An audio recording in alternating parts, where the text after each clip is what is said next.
And I think we're live. Good morning, everyone. I'm just waiting for YouTube to catch up to make sure we're truly live. Apparently, it's taking its sweet time. Work. That's great. Okay, there we go. It's working. We're here. It's awesome. Good morning again. I am here with my friend Nicki J. Markus, fellow author and editor extraordinaire. And we're here for our June read-along, which was supposed to be our May read-along, but we postponed it for several reasons. First of all, we couldn't decide on a manga. And that's not because we didn't have options. We did have quite a lot of options, but it was really important for us to have it be available for you in ebook format because of the current situation.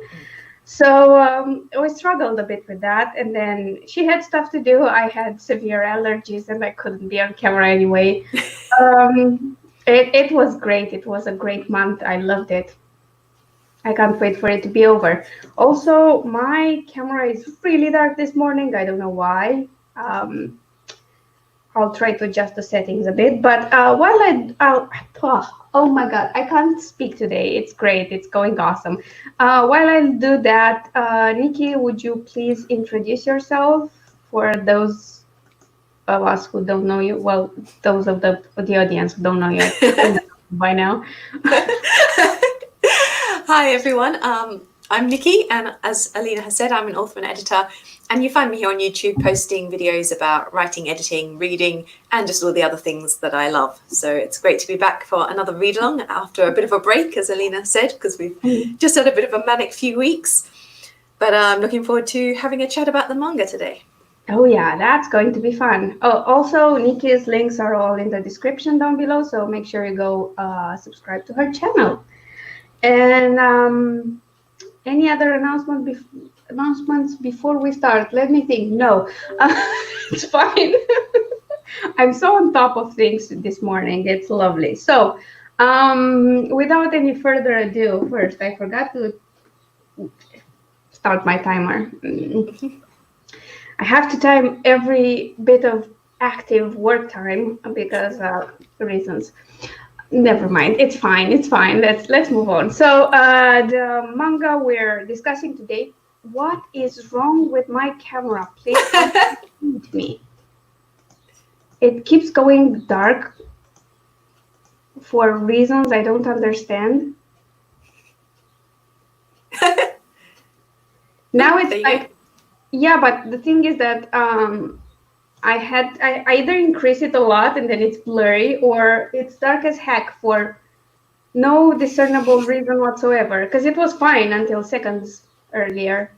It's fine. We're doing great. It's an amazing day. Technology hates me.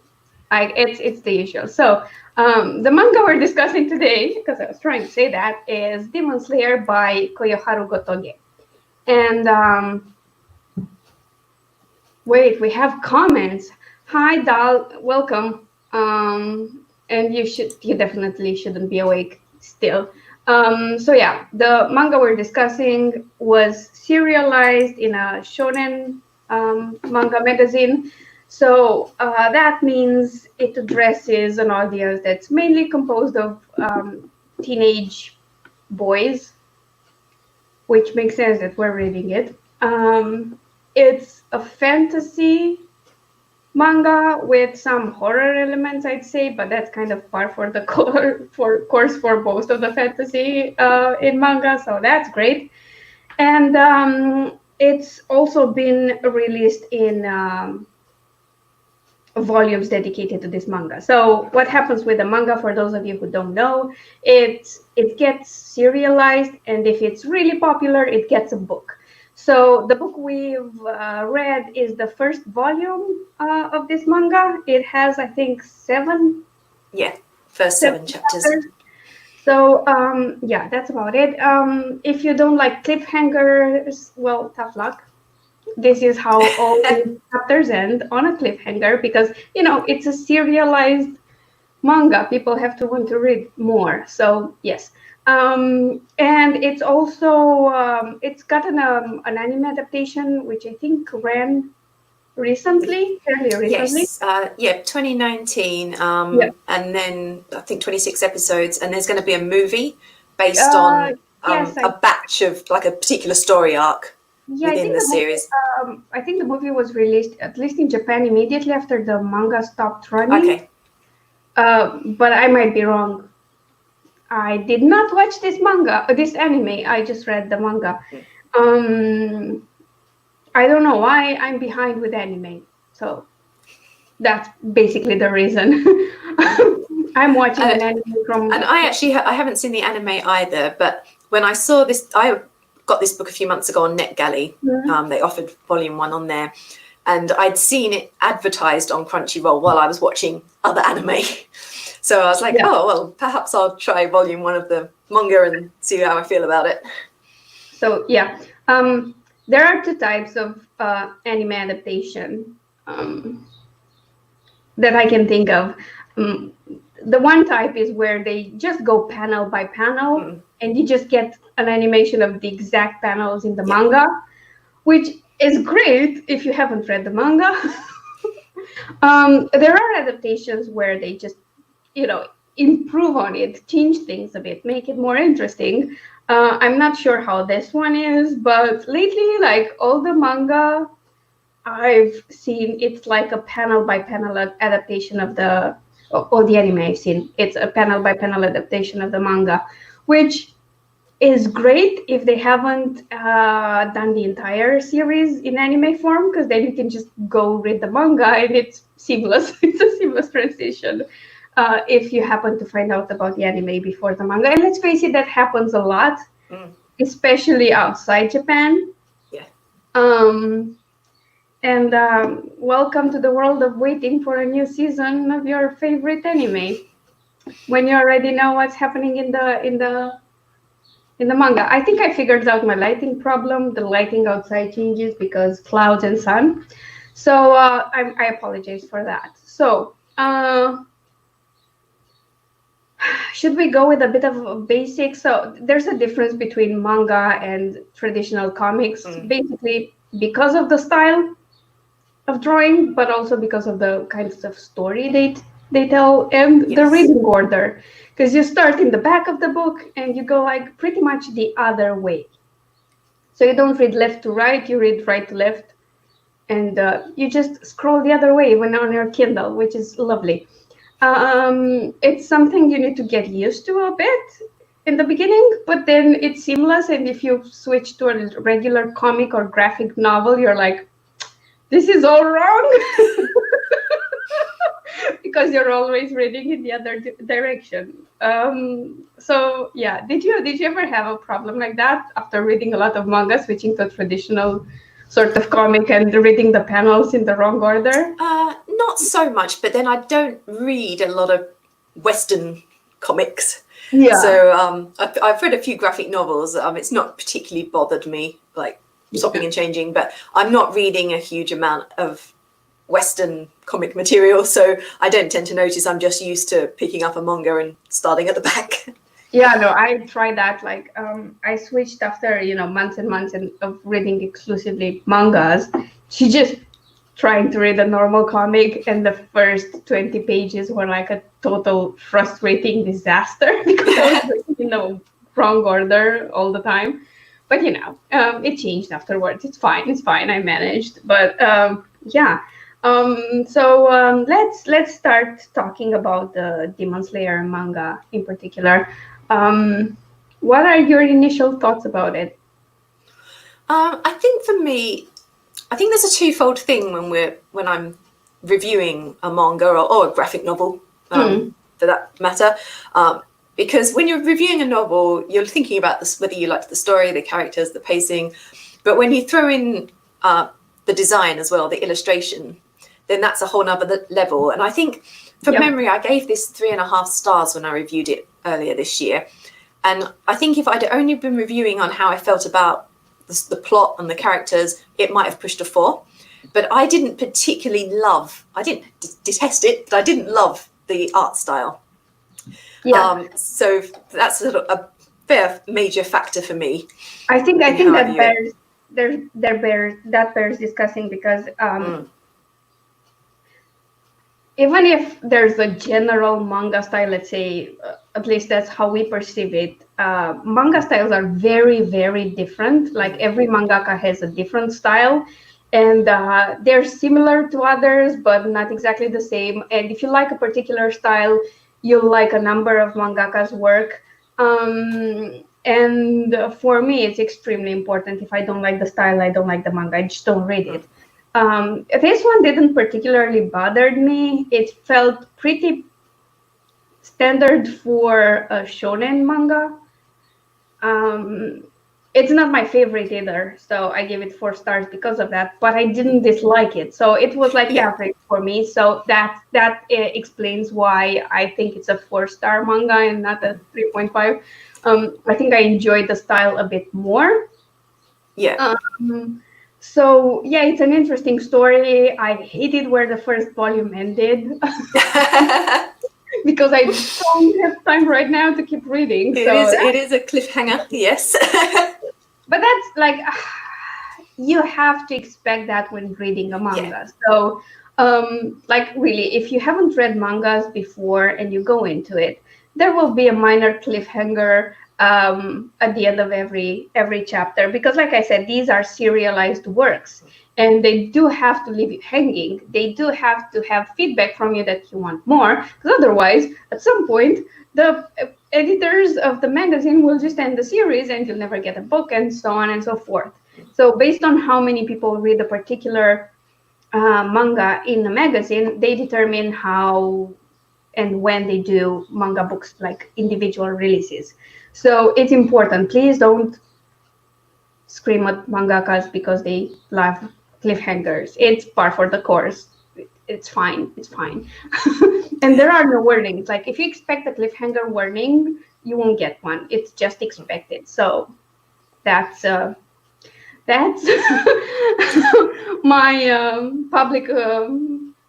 Oh my God, I can't speak today. It's fine. It's fine. That's enough for now. I'll end it here. So before we discuss the story, should we maybe just give everyone a very brief overview in case they haven't read it, of roughly what it's about, without that's what I was going to get into after the initial thoughts, but then I got distracted by the reading mangas. So basically, sort of on track. So yeah, let's go with the story overview. Basically, everyone, if you haven't read it yet, our main character, Tanjiro, is a young boy. He sells, is it charcoal or something like that? Coal. He sells stuff, and he works hard. Yeah. He lives in a small village, and he's gone off to sell his wares for the day. And when he comes back, he discovers a demon has slaughtered all his family, aside from his sister, who is still alive, but who has been turned into a demon. And he embarks on a bit of a quest. He wants to try and find a way to save her and make her human again. And along the way, he ends up meeting a group of demon slayers. And where this volume ends is his attempts to pass a trial, like a selection process, to become a demon slayer himself. Mm-hmm. That's pretty accurate. Bears to say that demons in this manga are a cross between vampires and flesh-eating monsters of other varieties. They do burn in the sunlight, and they can be killed by cutting off their head, but only with a special sword. Special sword, yes. And I mean, the premise is kind of standard. Let's face it. So you have your regular boy who lives on a mountain, but he's not that regular because he's really, I mean, it's really obvious from the start that he's very kind-hearted, he's very fair, he wants to help everyone, and he takes on responsibilities that aren't his and feels guilty about a lot of things. He's that kind of guy, because when he comes back home and finds his entire family slaughtered, it's because he stayed the night in a different village because it was getting too late. And there's the guilt factor. The sister who becomes a demon is also kind of special. It's that one vampire who's not like everyone else, because there are good vampires out there who are not after killing all the people. There's a mystic illness involved at some point. I didn't understand how that exactly came about, but it's fine. I also don't remember any of the names, which is lovely. The only ones I can remember are Tanjiro and Nezuko, I think is Yes. the sister. No, But for me it was just Nezuko. I forgot entirely how the main character is called, but I remembered Nezuko because it's mentioned so many times because everybody talks about the poor girl. and Giyu, I think, is the first demon slayer he meets. But that's it. That's just, I can't remember all the other names of the other demon slayers. So yeah, there's the obligatory training montage. But with the old, the master, the retired master who's taking on a new trainee, like. Yes, but it's a very Japanese training montage. So nobody cuddles him. Nobody. It feels like he's training to be a Zen master at times. But it's like, figure it out on your own, man. I'm just going to tell you what to do, but not exactly how to do it. You'll figure it out. He gets some help from 2 other demon slayers, and I won't give you any other details because that would spoil a pretty important part of the manga. And also, I think that's obvious right from the start. He has a very strong sense of smell, which becomes very helpful. And I think he's supposed to be like the other side of the coin for all the other demon slayers who are very, very cold and unfeeling at times. Yeah. And Tanjiro, who's our main character, is very, very human, which is interesting because it would be nice to see throughout the other volumes if he keeps his humanity and his principles intact, or if he becomes a lot more cold-hearted like the others. Because I think it would be a waste if that happens. Like I said, I didn't read ahead, so I don't know exactly what happens. But hey, I'll make time for it because I always do that. Like, if I want to read something and I have something else that I have to read first, I'll probably just read what I want. Yeah. Yeah. I mean, I think it sounds like from what we've said so far, we're probably about in the same place with how we felt about it in terms of the plot and the artwork. And I think one of the things that works about it is, as you've said, it's a very traditional story. It's got a lot of the elements you'd expect. Yes. But I think it doesn't get bogged down by that and become too boring and repetitive and seem too familiar, because it's got a lot of good quirks. Like, I quite like the way he carries around his sister in a basket on his back. Oh yeah, that's awesome. And how to keep her safe and hide her from the sun and things. And there was lots of little like things like that were just something a bit different and made you smile. Yeah, and the fact that he insists on paying for a broken basket because he's so fair and he wants to repay the people who help him. It's pretty fun. And he's an interesting character. He's different without being in your face different, let's say. And the sister is also different, and you find that out through his memories. When we talk manga style, like art style, there's a lot of action drawing. There are a lot of fights, which is kind of a requirement for shonen manga. But I think they're interestingly drawn and not overwhelming. So it's not that sort of a shonen manga where you just go from fight to fight to fight and there's no respite. Because I've seen those. It's fine. I think it has quite a lot of depth too, and that makes it interesting and explains its surge in popularity. Yeah, and I think definitely I've only read the first volume so far, the same as you, but I saw a lot of opportunity for how things could progress and how that character could be built upon as the series continued. Yeah. Just going back to the drawing style, I think for me, it's a fairly simplistic style, I think. Almost chibi heads sometimes. They're quite sort of rotund, squat little figures. Whereas I think my personal preference is for that hyper-realism like Obama and Abata in Death Note and Yes. Platinum End that they've done, where they're really absolutely beautiful, hyper-realistic looking figures with dimensions all correct and proportion correct and things.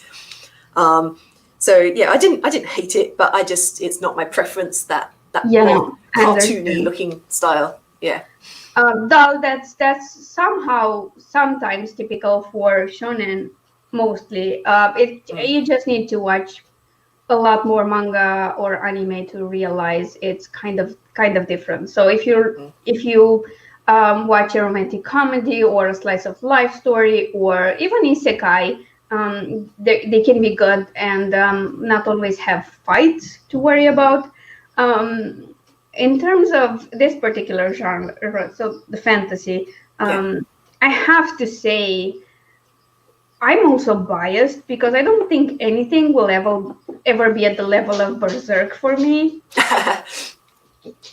Which is like, if you want depth and character development, and personally, I enjoy the homoerotic undertones, and I still believe all the problems in that world would have been solved if Griffith was honest about his feelings. It's fine. But yeah, he will. He has to make an appearance. He can't not do that. But that's also closer to a more hyper-realistic style of manga drawing, and the author, whose name, of course, I can't remember because it's my favorite ever. Right? I'm terrible with names, people. I don't remember the names of my own characters without checking. So please forgive me. So. Yeah, he's considered a master, and his drawing just kept improving. But on the other hand, you wait like 10 years to get off a boat. So, there are things, pluses and minuses with every series. But this one, despite my very high expectations of any fantasy setting, I enjoy this one. And I really like that the monsters are monsters. Yes. Sure, the sister is an exception, but everything is quite scary. So this happens a lot in manga. I feel like they don't romanticize their demons and their monsters that much. They're not afraid of making them look really weird and creepy. It's not Berserk levels of creepiness. But I think that's it's kind of interesting that the fantasy element appears in something that's normal life, but it's kind of expected. I don't know. It's well established in the world even before the whole find your family murdered thing happens. Yeah, that doesn't come out of the blue. Yeah. Which is enjoyable, but I still think it was done way better in Berserk. Because in Berserk, you just go through this world thinking, oh, it's just a medieval setting, it's fine, it's cool, you have warriors. And when the fantasy element hits you, it hits you. You feel it, it's physical, almost as a reaction. So, yes, like I said, I came in with really high expectations, and I still enjoyed this quite a lot, which was props to the mangaka. Like, great job, awesome. So I think we touched a bit about how this fits into the whole manga genre and the tropes that you expect. It's kind of par for the course. That's always there's always a hero's journey of some sort. It's kind of different than what we expect. Like I said, the training montages. Just need a bit of 80s music playing in the background or something as well. No. I would just imagine, that clip when you're saying you're fine, but you're not fine, and the tragic music. That's the bad soundtrack for this training montage, because at the end of the day, Tanjiro feels like he's about to die and his hands are about to fall off. It's very brutal. And even after, 6 months or a year of brutal workouts and training, he was really not prepared. I like that they take... Oh, yeah, I forgot to say that. I like that they take their time with the freaking training. Mm. It's not Yeah. it's not like Rey who picks up a sword and she's suddenly an expert in sword fighting. Yes. They take their time with the training, which is important. And I think that happens a lot in manga. Like, if you have an ability that's not trained, it might work once or twice, but it will fail you if you don't know how to control it and you haven't learned and practiced properly, which I feel doesn't happen a lot in Western stories lately. It's all a prodigy thing. The chosen one is good at everything right from the start. Yes. Which is so annoying to me. It's like, nah, that's not how it works.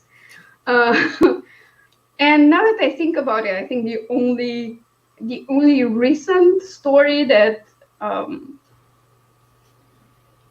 kind of used that properly was Heroes, which if I don't remember incorrectly, you were a fan of. Yeah.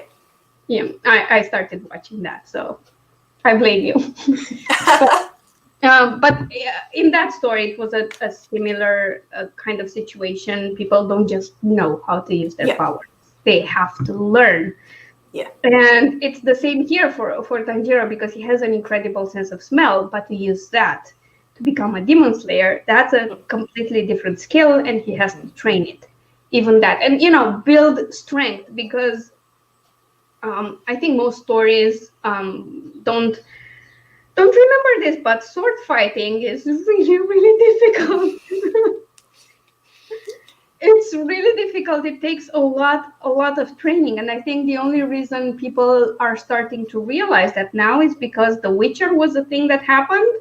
And there were those videos of Henry Cavill talking about how hard he trained to prepare his shoulders and arms for all the sword fighting. And let's face it, that's play sword fighting. It's not what you do in a real life battle that took like 3 days. Because, wars like that, they don't take breaks.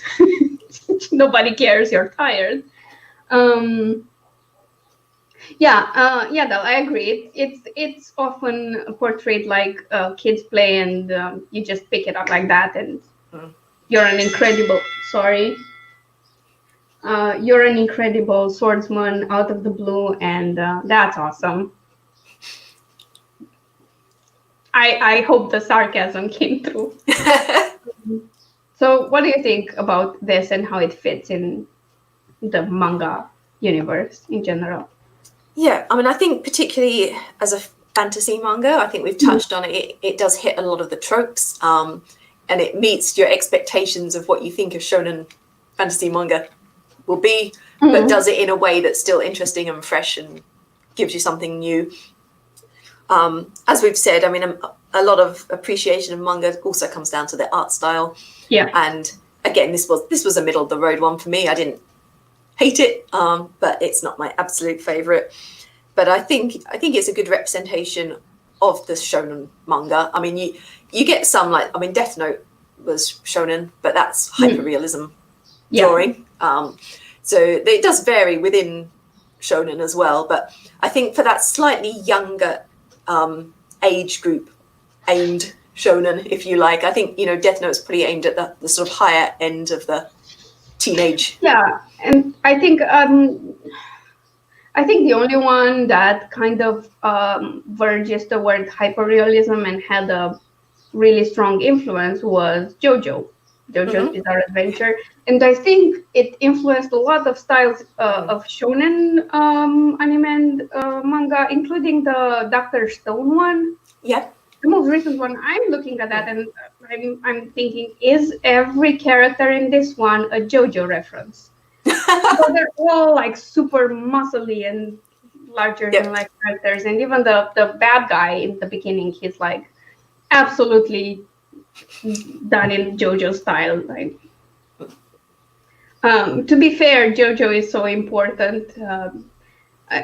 Most of the anime stopped resorting to JoJo references. They're just in your face statements of how much they love JoJo. So I'm watching an anime now called Kiss Him Not Me. It's about a Fujoshi girl who's suddenly pretty and surrounded by a lot of guys.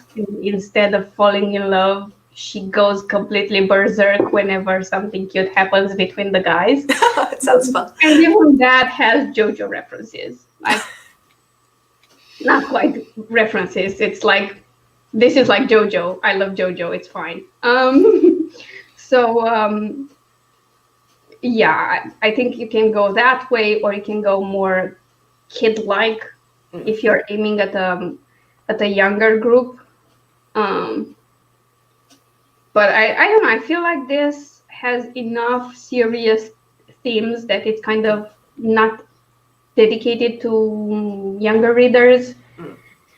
I think it tries to reach both, and it's not a bad choice in style, especially because there are others out there like Dr. Stone that have the exact opposite style that's closer to JoJo.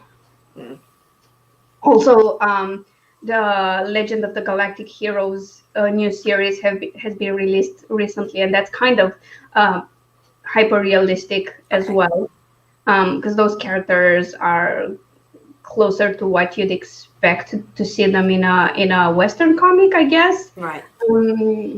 As in a very different facial features and body types and things like that. So I think it was probably a good choice to set itself apart, but again, not exactly my favorite.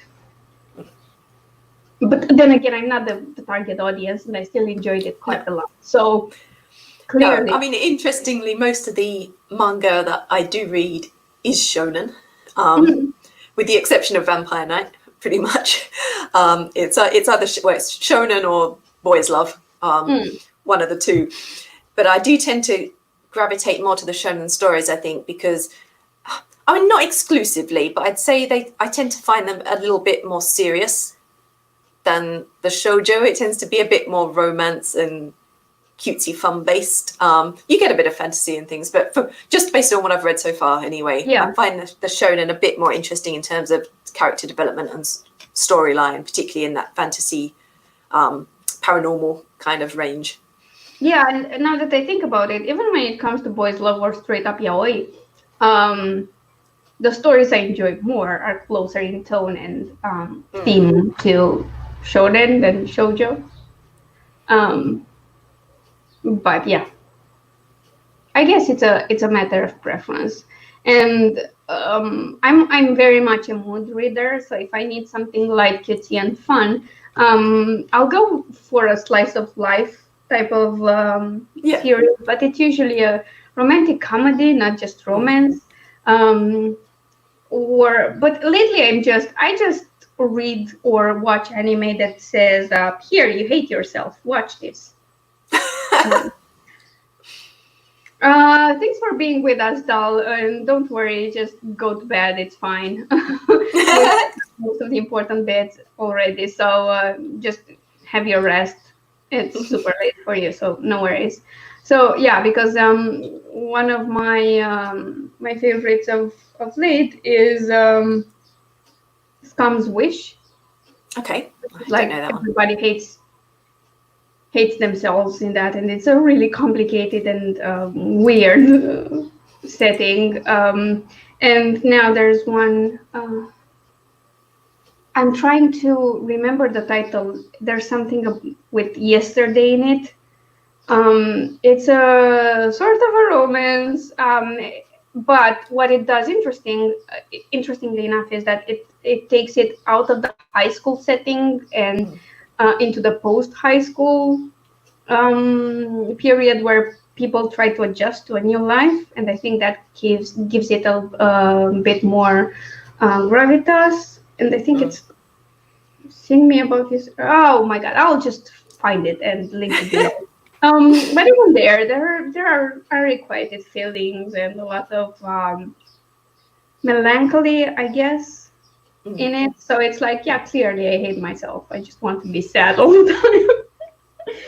And let's not mention Berserk, because that it's like, well, if you want good things to happen, read something else. It's fine. I recently finished Tokyo Ghoul Ray, so the sequel to Tokyo Ghoul. I loved Tokyo Ghoul. I didn't dislike this new series, the spin-off series, but I didn't like it as much. And I think part of that for me was, in this one, there were masses of characters who looked really, really similar. Oh, yeah. And there was an awful lot of fighting going on. And sometimes on some of the panels, you were just like, who is even in this fight? It's like, I can't tell like which guy this is or whose arm is like, what's going on? Yeah, that's the thing about this one, that in Demon Slayer, up until now, I don't know how it progresses in the future, most of the fights were about one-on-one, maybe two people against one a few times, but it's pretty easy to follow through the fighting. Yeah, they were very clear. Yeah. The opponents are quite clear. And I think it's less hectic to follow and more interesting because you have time for each character in that fight. And the final battle in this volume was quite impressive to me and interesting because it's an actual fight, but then there's the psychological gameplay that happens between the opponents, which I thought was wonderful. So yeah, I totally understand why you would hate something like that, where you can't even tell who's fighting anymore. I've got 3 that I'm still like in progress on. So I'm reading Vampire Night Memories, like the new spin-off of Vampire Night, which I only discovered existed recently, and I was like, oh, more kaname. So I can't do more Vampire Night. Like, no, I know what happens. So I'm like, no, that's just stupid. And I'm reading Platinum End, which is the latest one by the Death Note team, which is angels and a group of people who are competing to be the new god. Oh, nice. So it's a bit of a eliminate all your other candidates like thing, and everyone's assigned their own angel whom they get special arrows and powers and various things. Is it like a death match or? Yeah, and it doesn't seem that way originally, but some of the candidates decide to make it that way. Yeah. So we're dropping candidates like flies at the moment. So, and then of course we've got in a few weeks' time, volume 29 of Black Butler.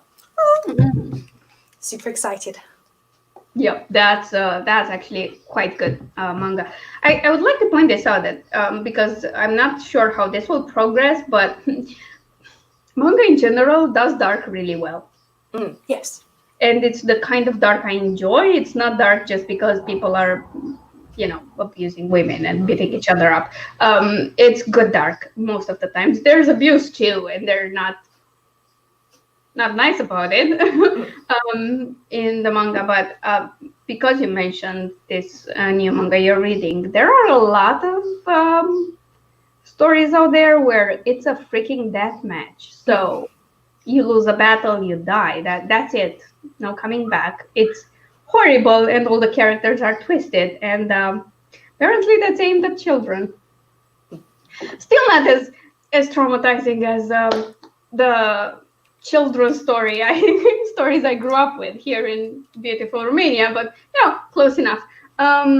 Which I enjoy quite a lot. I think you need a bit of realism and real life consequences growing up to learn that bad things can happen to you, and these are a few reasons why they might.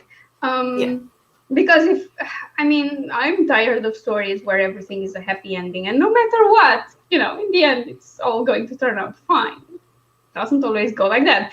Sure, I don't completely agree with the other side, which is what I grew up with, where the moral of the story was, if you don't listen to your parents once, your entire family will die a gruesome death, and then you'll die, pretty much. That was the progression of stories. So, but yeah, I would like to point this out, that the horror elements are there in this manga, and in manga in general. When they go dark, it's dark, man. It's really dark. Again, I would like to point out Berserk. We just need a T-shirt for you. You could have worn for the whole thing. Everyone watch and read Berserk. Well, yeah, I sometimes I'm going like, oh, you're writing dark fantasy. Have you read Berserk? Like, then come talk to me about dark, man, because that's horrible. And it's done so well. It's done so well. And you can pretty much see the moments where people make a certain decision, and you know that's going to turn badly for them. And then when it does turn bad, it's so bad. It's more than you could ever imagine. And then I think it's the closest I've seen in a story where you realize the choice is only apparent because they made their choice because of everything that happened beforehand. And they didn't really have a choice. That was the only way they could have gone given their background. And I'm thinking of Griffith here, particularly, and Guts sometimes, because some of his choices are just like, that's who he is. He can't go any other way. And there's so much trauma in that series, so much trauma. This one is lighter, and I think I enjoy that because I was not in the mood for that dark right now. I have a limit. I have a limit because we both know what happened last time when I tried to read the book we were reading, and I couldn't. So this time I got off easy. Demon Slayer, I noticed, has already had a stage play adaptation earlier this year, nice. as well as its anime and movies and light novels. And I'm just waiting for the musical now. Demon Slayer, the musical. I can see her in her basket singing with her head kind of out the basket. No. I don't want to see that. Sorry. I know you like musicals, but I'm not entirely sure how we'd be able to get her to sing some songs because she's got her thing in the mouth, but for most of it. Perhaps she could sign language and they could put the lyrics up. You will hear her thoughts, you know? So she's singing in her head, and because you see her thoughts, you'll be able to hear it. That's how it will work.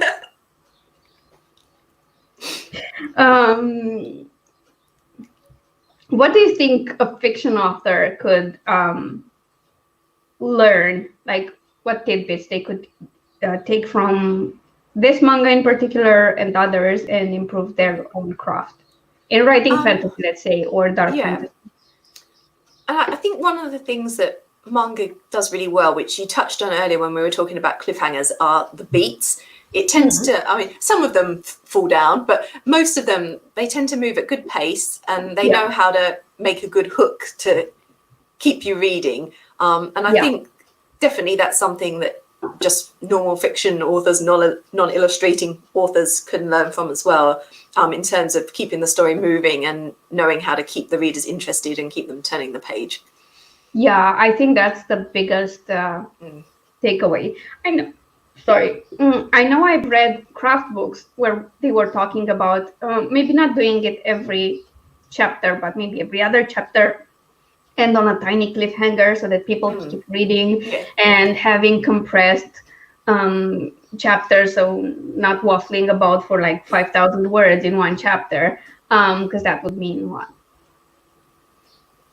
20 something pages. So getting this bite-sized idea and running with it so that you can encourage binge reading, because it's a short chapter. I can read another one and another one and another one, and being more aware of where you end your chapter and when the other one begins, and things like that. I think those, if you don't, I mean, if you have an idea of them but you want to see them work in real life, you read a manga, especially shonen or any sort of adventure type of manga.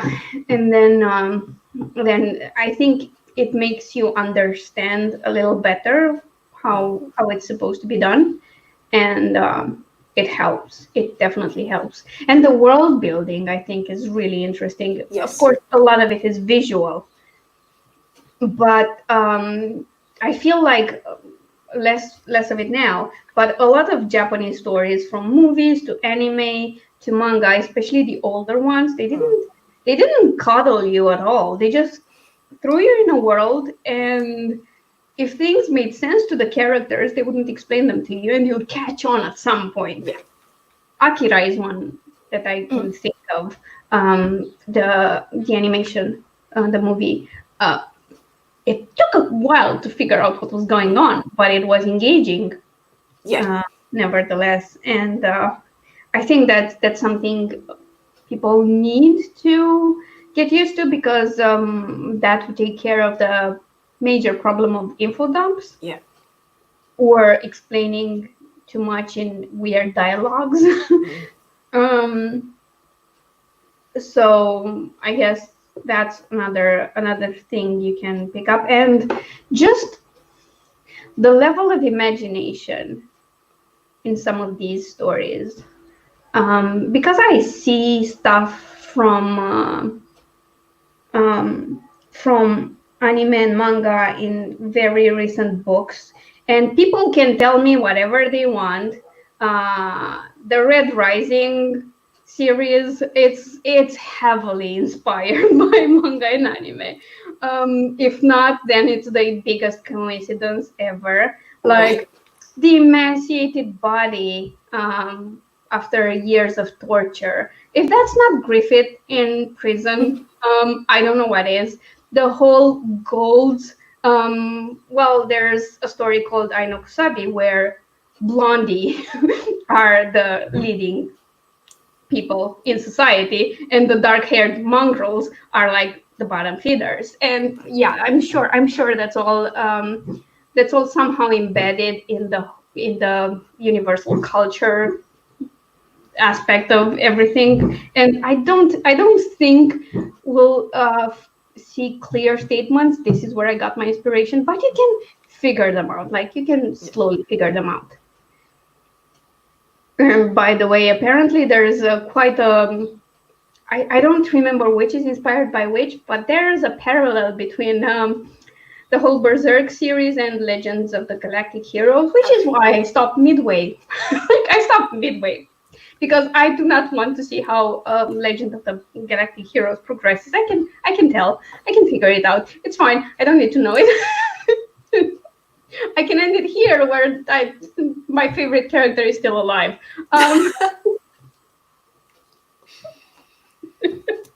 I'll probably get the guts to, watch it, but not right now. It's fine. It's fine. So yeah, I think that's all that could be useful in basic fiction writing. And on the other hand, for graphic adaptations of your work, I think, again, the bits help, the way the panels are designed to keep pacing and just express movement. And I think that's awesome. Because, I mean, it's not like everyone who wants a graphic adaptation of their book is going to start drawing themselves. But if you have an idea of how good pacing looks like in comic format or graphic novel format, you'll know what to expect from an artist you're working with, or how to give feedback, which is really important. Speaking of that, would you like a manga adaptation of any of your books, Nicki? Who would say no? I wouldn't. I think so. I think maybe Blood is Forever could work quite nicely.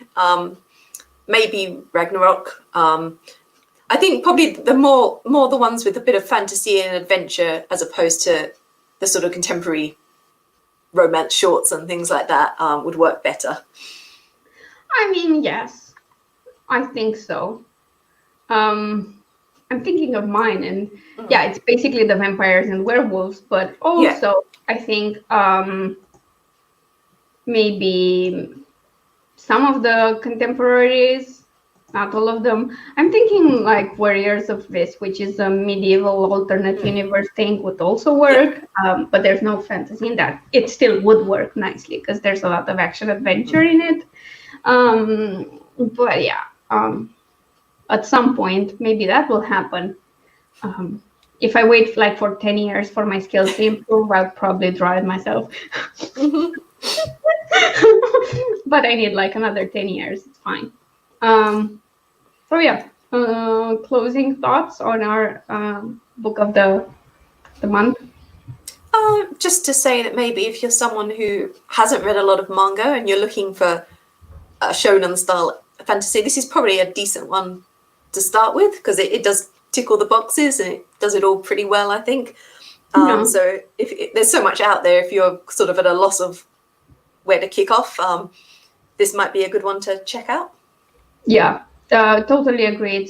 It's a nice entry to the genre, because if anyone would ask me what to read first, I'd go with JoJo and Berserk. But I realized that's a bit of a rough start. Like it can scar some people. JoJo less, I think. But JoJo is very fight heavy. So if you're not used to the genre, it's like, oh my God, they fight every episode if you watch the anime. Or sometimes the fight goes on for 2 episodes. Even more interesting. But I think this one is a pretty soft and smooth entry to the genre. It's interesting. It has interesting undertones. It has a nice and captivating psychological elements, which work well.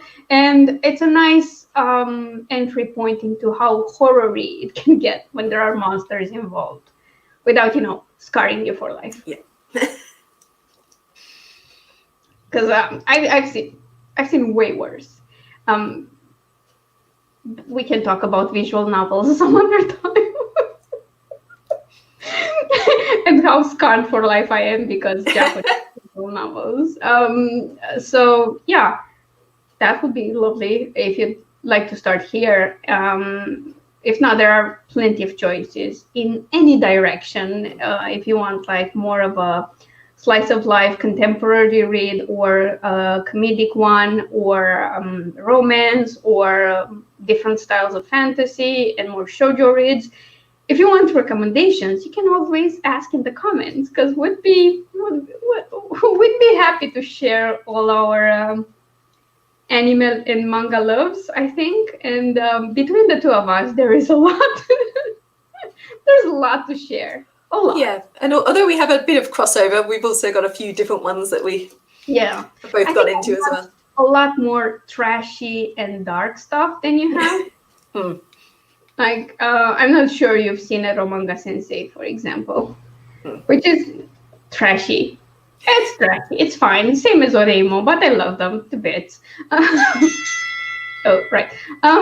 Sorry about that. Just ignore it. So, yeah.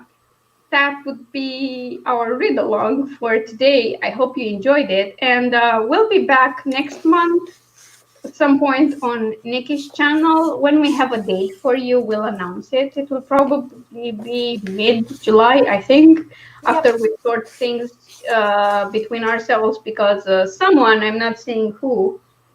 Oh, okay, new Bruce.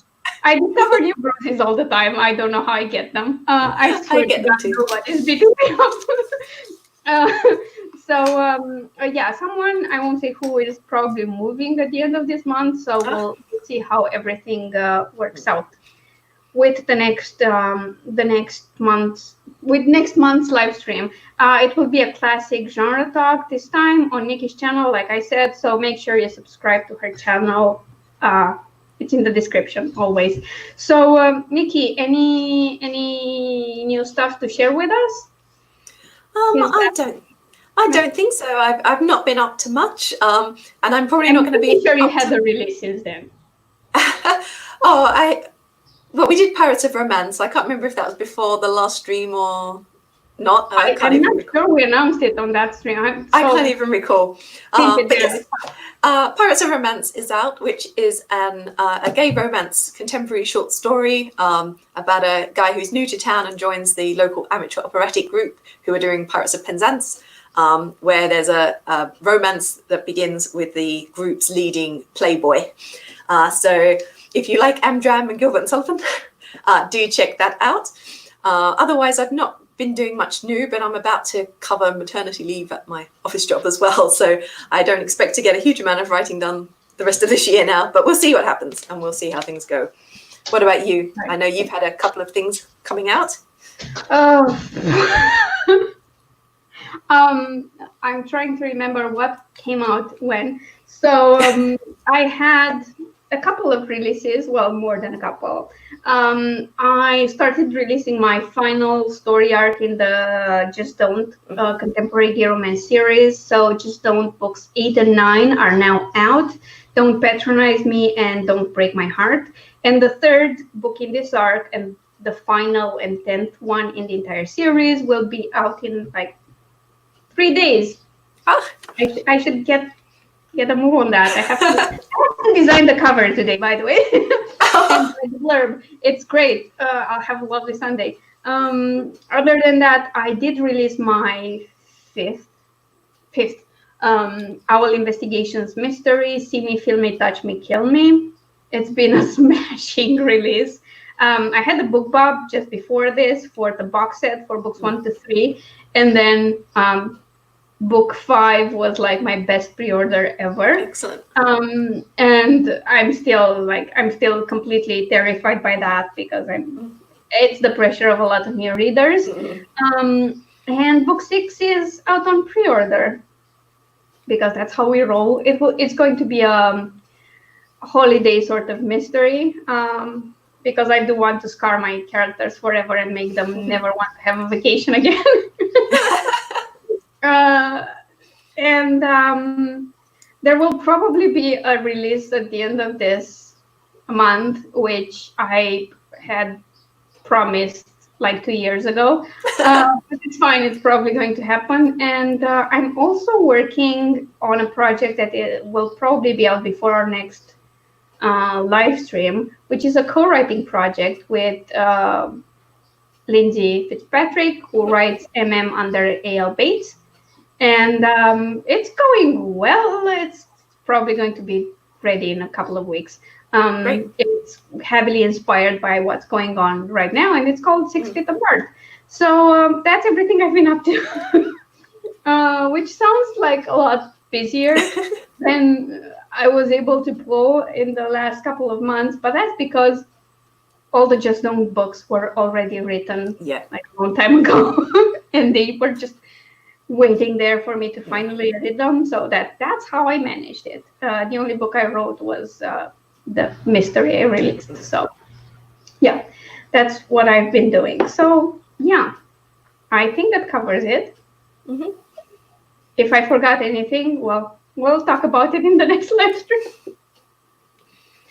Oh yeah, and next month when we have the live stream, we'll also announce our next read along. I have a hint for you. Claire might finally re-release her first mystery by then. We've been waiting for months. We've been putting this on hold since about February, haven't we? Yeah. I know she's finished rewriting it, and it's now being read by Alexi, who's her fiance and also her main editor. So when that's done and she proofs it, she can release it. So hopefully that happens. Fingers crossed, that might be our August book. Yeah, if everything goes according to plan, that would be our August mystery. But we'll have to wait and see until July to make sure she doesn't postpone it again. Because that's gorgeous. That's wonderful. So yeah, thank you all for being with us today. Enjoy the rest of your Sunday. For some of you, it's barely starting because it's the middle of the night. Yeah, we'll see you soon on either of our channels. So bye. Bye.